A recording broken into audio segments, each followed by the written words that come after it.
नमस्कार मित्रांनो, मी अजय.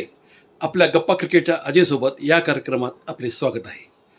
आपण आता ज्या विजयाबद्दल बोलणार आहोत तो सामना होता भारताचा 1976चा वेस्ट इंडिज दौरा. पहिला सामना वेस्ट इंडिजने जिंकला, दुसरा सामना अनिर्णित राहिला होता.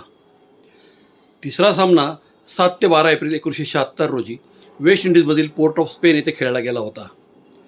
वेस्ट इंडिजने टॉस जिंकून प्रथम फलंदाजी स्वीकारली.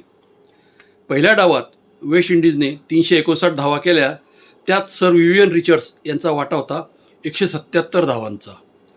भारताने पहिल्या डावात 228 धावा केल्या.